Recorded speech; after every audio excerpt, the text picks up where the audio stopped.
और लोमड़ी के पिछले पैर में जोर से घुसा दिया और उसके साथ ही एक दिल दहला देने वाली चीख निकली।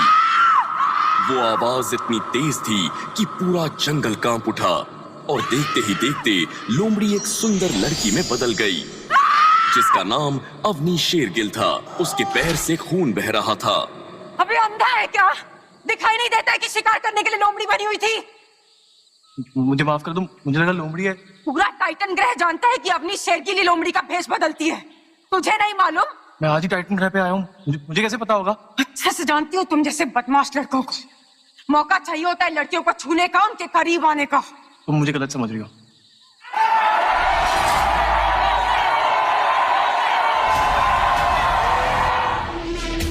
अवनी पर हमला करके इसने अपनी मौत को बुलावा दे दिया है। जब ग्रैंड मास्टर को इस बारे में पता चलेगा तो इस संकी का क्या हाल करेगा, ये सोचकर भी मेरी रूह कांप रही। तभी घने जंगल में से किसी के दौड़ने की आवाज आई।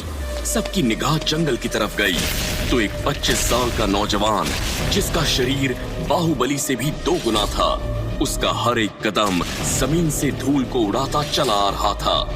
ऐसा लगता था जैसे संसार की सारी शक्ति उसके अंदर हो।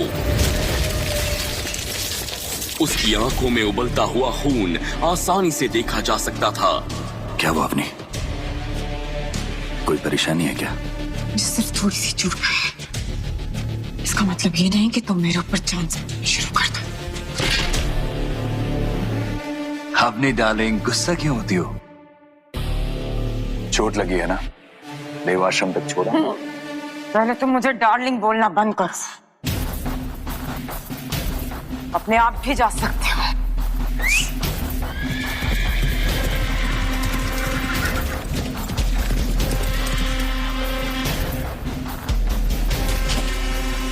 याद रखना सनकी, आज से तुम मेरे जानी दुश्मन बन गए और अगर दोबारा मुझसे पंगा लिया ना तो तुम्हें सिर्फ मौत नसीब होगी। ये कहकर अवनी अपने घोड़े पर सवार होकर देव आश्रम की तरफ रवाना हो गई।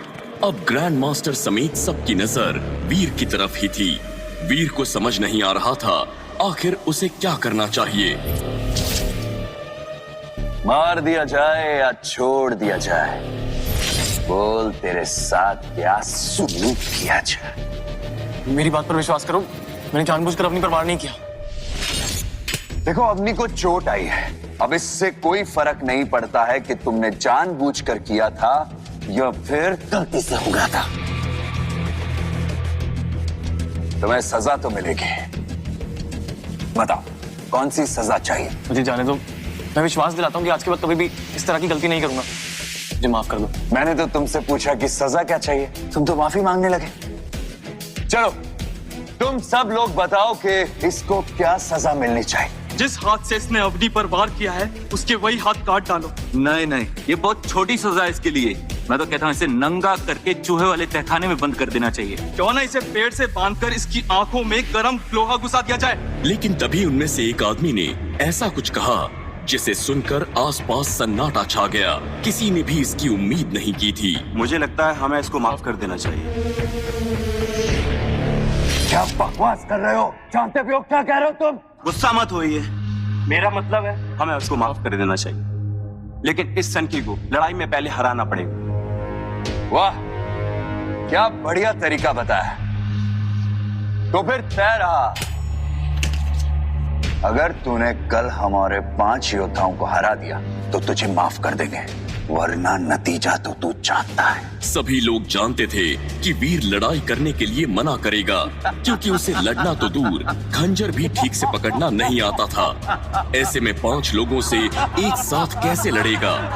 तभी वीर ने कुछ ऐसा कहा जिसे सुनकर आसपास खड़े सभी लोगों के पैरों के नीचे से जमीन खिसक गई। मुझे चैलेंज मंजूर है।